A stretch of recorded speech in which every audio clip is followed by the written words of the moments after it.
Today's episode on the Fitness Business Podcast is going to make you rethink professional development for your sales team. Our guest, Dylan Webster, raises the question as to whether anyone in your club selling fitness should be certified in a sales training course.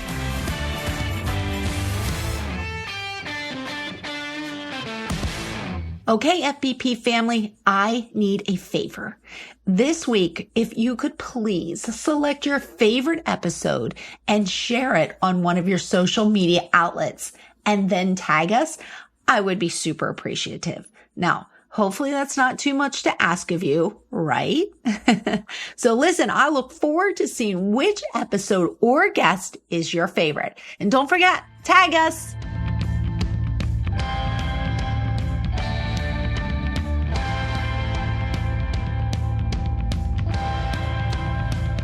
Hello, my friends. I am your host, Dory Nugent, and today our guest, Dylan Webster, will discuss the importance of putting logic, sweat, and emotion into your sales process.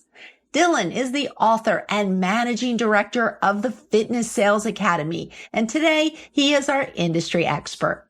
We will hear from Dylan in less than 2 minutes. First, a huge shout out to Rex Roundtables for supporting our show. Professional facilitation with a group of non-competing owners to stay ahead of the industry curve is the USP of Rex Roundtables. To find your local roundtable, go to rexroundtables.com. That's rexroundtables.com. We love Rex Roundtables, and we're hoping you will too. So make sure you check out their site at www.rexroundtables.com. Get your pen ready now for Keep Me's Fit Bizpiration. What are your top 3 tips to ask better questions in the sales process? Show empathy with your questions by starting your questions with, is it okay if I ask you? I think that really just demonstrates that you acknowledge the sensitivity of the conversation and the deep emotion involved with answering the question. The second tip would be to ask more questions. I've read and I've actually included an HBR article, Harvard Business Review article that speaks about the power of questions and that people in general do not ask enough questions because of a few reasons. They're egocentric, which means they want to impress others with their own thoughts. They're apathetic, meaning they don't care enough to listen to the answer that you have to give anyway. They're overconfident because they feel like they can anticipate what the answer is going to be, which is the wrong way of going about things. I have a golden rule. It's only true if they say it. But yeah, other reasons why people don't ask enough questions, they have anxiety. They're worried about asking the wrong questions or, offending someone with asking, a question that might be a little too sensitive. And lastly, because they're uneducated, they don't understand what great questions can do. So yeah, to circle back, my second tip is definitely ask more questions. And then the third tip I would say would be to add more structure to the questions. Yeah, asking a lot of questions is good, but you also need to have a little bit of structure with your questions. Listen up, everyone. After this week's full interview, I'll introduce you to the Fitness Business panel that consists of some of the best experts in our industry. John Nasta, Allison Flatley, and Seth Hazen. They will all be together to help present next week's episode. So don't miss it. Make sure you come back and tell your friends. Are you interested in increasing your center's income and your trainer's income from small group training? Tribe Team Training is the new way to get more members engaged in small group training and paying extra. Click the Tribe Team Training link in the show notes or go to tribeteamtraining.com.au/podcast for your free formula to see how much income you can make from small group training. Let's transition into this week's interview with Dylan Webster. Welcome back for another episode of the Fitness Business Podcast. Today's guest is Dylan Webster. He is the author and he is the managing director of the Fitness Sales Academy. So you are our industry expert today. So I am looking forward to all of the knowledge that you are going to bring to our fitness business listeners out there. Sounds good. All right, let's get started right away. You are an author of a book that is called Fitness Sales, Logic, Sweat, Emotion. What part of logic, sweat, emotion play in today's modern sales process? Well, they definitely play a large part, and I could probably speak on this for hours, but I'll try and kind of simplify each section. Well, for the basis, logic and emotion are the two primary elements of persuasion. Anytime someone is making a purchase, whether that's a sports car, a new boat, or even a chocolate bar at a gas station, these two elements are involved. That's why sales professionals, they need to appeal to both sides of the brain, one side logic and the other side emotion, to have the sale come together. So if it's all logic and not enough emotion, people won't really be excited to make a purchase, and there won't be any urgency to get started. And, on the flip side, if the sale is all emotion and no logic, people will feel manipulated and pressured into purchasing something that doesn't quite make sense for them. So like when I discuss logic in my book, I'm talking about the elements of the sale that'll help justify the decision making emotionally. So some of these elements can be executed through like feature benefit selling, educational based selling, or even just collecting ammunition to overcome future objections. The emotion side of it, that's really the meat and the potatoes of the sale. Fitness professionals who are able to build or discover emotion in the prospects is, I would say, without a doubt, the largest differentiator between what makes a sales pro and a sales newbie. So a common misconception is that many individuals who are selling fitness services, they believe that once they discover what their prospect's goal is and really why they want to accomplish that goal, like let's say they wanted to lose 25 pounds to look better and just kind of feel healthier, they think their job's done once that's done. But that's really, that's not the case.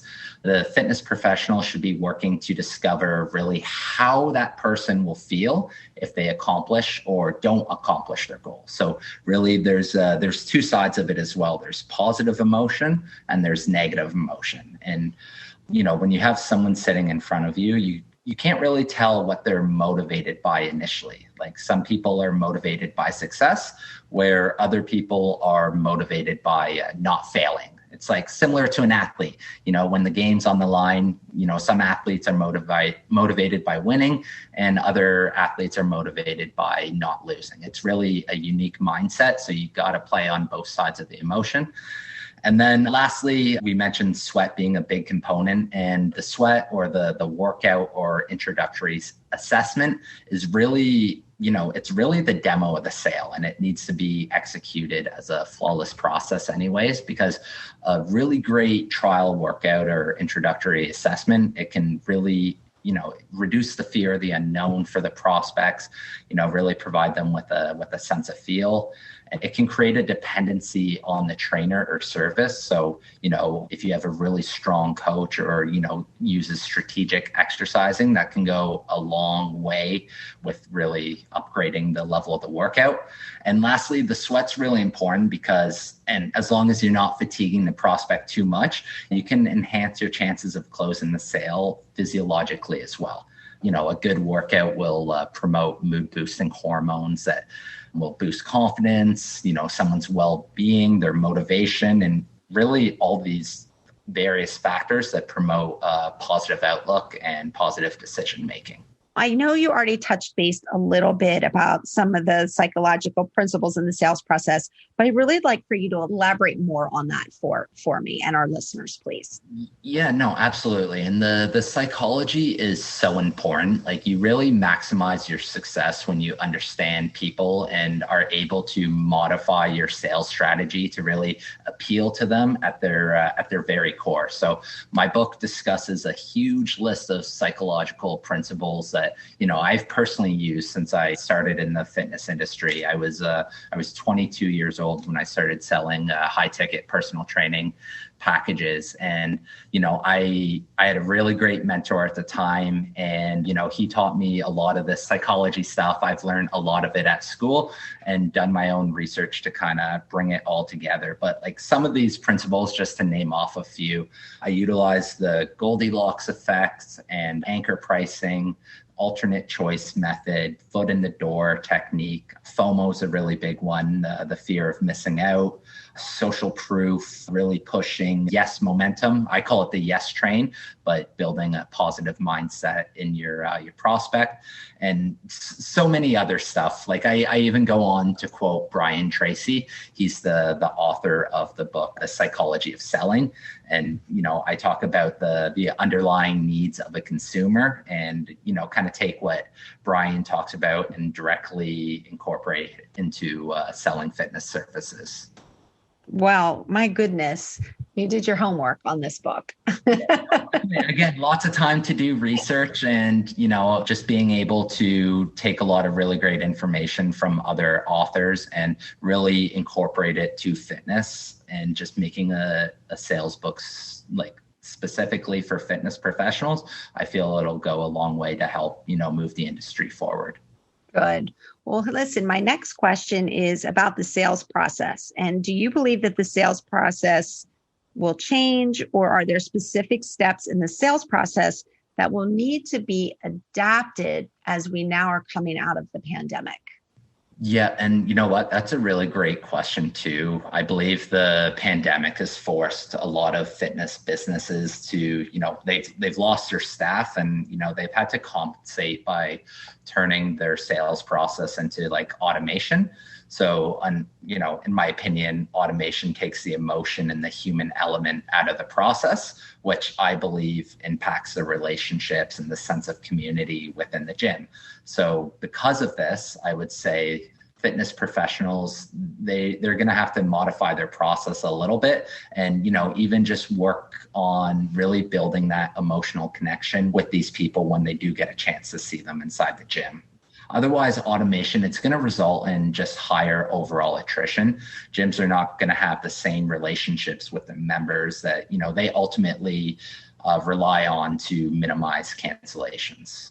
So where do you think the greatest areas of opportunity are for fitness professionals to improve their sales abilities? Fitness professionals in general, they need to learn how to ask better questions. As I mentioned earlier, a lot of people are, asking questions to understand the goal and their why, and they're stopping there. But we need to ask better questions that, really build emotion. So instead of asking like, what are you training for? How much muscle do you want to build? Questions like, how will your life be different when you accomplish your goals? Or how are you impacted right now by not having that extra muscle or strength? Those are the kinds of things that are really going to, instill emotion and, help move the sale forward. The second thing I would say, fitness professionals need to start asking for the sale at least 3 times. I believe, if you're confident enough to ask once, chances are you're, really close to making the sale. And, I just want more industry professionals to have the confidence to ask, a couple more times. In my opinion, Dory, I like helping someone take that first step in their fitness journey is very challenging. And so, you got to make it equally as challenging for them to walk away without purchasing. Now, I'm not talking about like creating like a pressured sales situation or anything like that, but I definitely think we need to, as a whole, do better to politely challenge someone's initial answer and work to overcome objections. I like how you just said politely challenge. Politely challenge. We gotta, handle these conversations, with respect, because you never know really what kind of barriers someone's had to overcome to get into the gym today, right? Absolutely. Yep. And I guess I only gave you 2 there. So I would say my third tip, I talked about handling objections. So I would say the third one would be to be more strategic with preventing objections. And that can be done by, having those more strategic conversations during the sales presentation. I call it collecting ammunition, kind of asking those questions that, you're going to be able to use that ammo that you receive to fire back if you do receive an objection. So like, for example, if you're on a tour with a prospect, asking questions like, are you considering a membership for yourself or for your spouse as well? Does she know you're here today, or, does she know how important your goals are to you? Those kinds of questions are going to, help prevent a spousal objection from arising in the future. Now, not a guarantee, but it's going to help.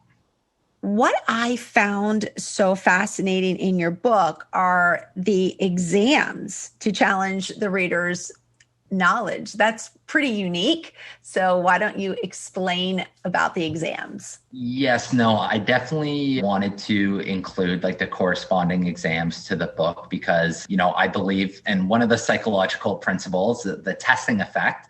I believe in it wholeheartedly, and the principle kind of explains that people that are tested on something are more likely to retain and comprehend information than they are if they're not tested on it. So, that's kind of the principle a lot of schools use, progressing through grade schools and, taking exams in college and university.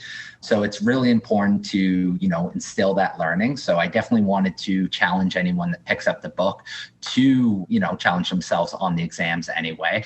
But not just because of that, though. Like I believe that industry professionals who are, selling fitness services, they have large influence over their individual communities.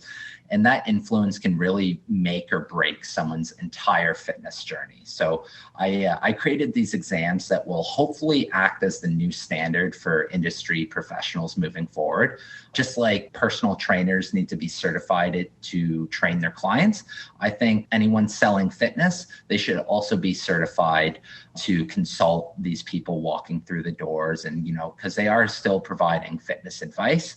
And I just believe they do have an underappreciated responsibility to their community. Okay, so I feel like I've got a pretty good handle on, why you decided to put the exams in the book, which again, very unique, right? But let's talk about the benefit. And I think maybe you touched a little bit about this, but I'll ask you again, just what is the benefit to the fitness professionals or the organizations to actually get certified? Yeah, so there's two major pillars to the Fitness Sales Academy as a whole. The first one is professional development. So strictly for that professional, by completing the exams, they're going to be able to increase their performance and their confidence on the job, and they're just going to have a overall greater commitment to their role. Secondly, reading a book and writing an exam, that is a little bit more of a traditional learning, and it's a variation of learning from outside their organization that they work for. And some people do respond better to an outside voice. And again, to keep going, like doing this, it's going to provide transferable skill development. They're building sales skills and people skills that, even if someone were to leave the fitness industry, they're going to be able to use these skills, whatever they're selling or, in whatever customer service role they might have. And then lastly, for the professional development, my exams are actually soon to be certified or accredited CECs or CEUs for personal training governing bodies. So that's just one other reason for trainers to, upgrade their business skills, because ultimately it's going to help them, as overall trainers. It has been such a pleasure having you on the show today, Dylan. Thank you so much for coming on. I just would like to reference your book one more time for you, and it's called Fitness Sales, Logic, Sweat, Emotion. And I'm going to ask you probably a classic question, but what made you decide to write a book during the pandemic? Yeah, no, definitely a classic question. And it's something I'm getting asked almost every day now. Not a lot of people can say they've met an author until now, but I've been in the industry for about 6 years now. And since I started, I saw a lot of colleagues and a lot of friends just kind of come and go. a lot of gyms were unable to retain their staff, and there's just a lot of turnover, and it seemed like a common reoccurring theme across a lot of different fitness brands. So I wanted to create a resource that could, provide the professional development and, help organizations succeed by, providing a more strategic career path and providing more development for their staff. So they're going to have more success. They're going to be onboarded faster and, getting more sales, making more money, the business side of things. But they're also going to be, building better relationships with the members.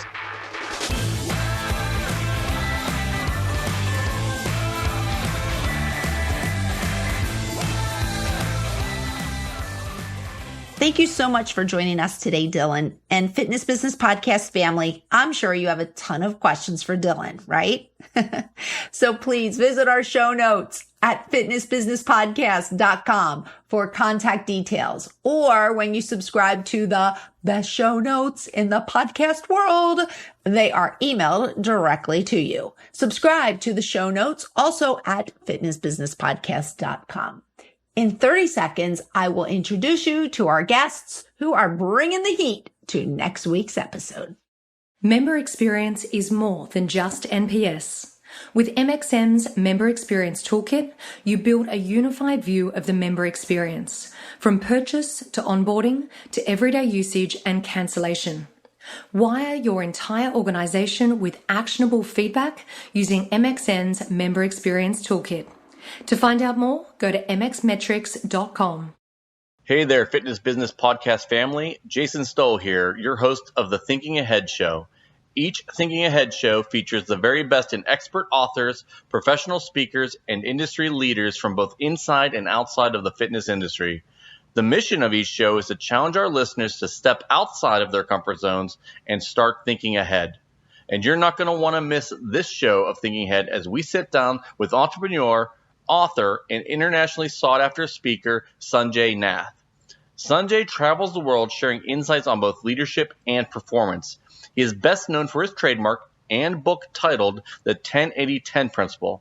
His methodologies combine a series of industry-leading best practices to achieve small wins and help people empower themselves. If you're a fitness business owner or operator that is seeking ways to improve both your team's performance and morale, then this is a can't-miss show for you.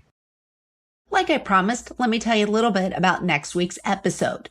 John Nasta, Allison Flatley, and Seth Hazen will be our fitness industry experts, and they're going to discuss what's happening in the business for fitness clubs in 2021. So make sure you subscribe to the show on your favorite podcast player, or even better, let us do the work for you, and we'll send you the show. Subscribe at fitnessbusinesspodcast.com.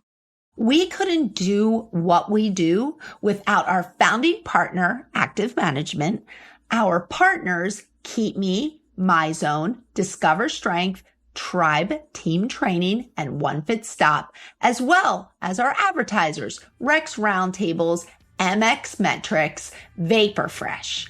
We believe what you leave behind is not what's engraved in stone monuments, but woven into the lives of others.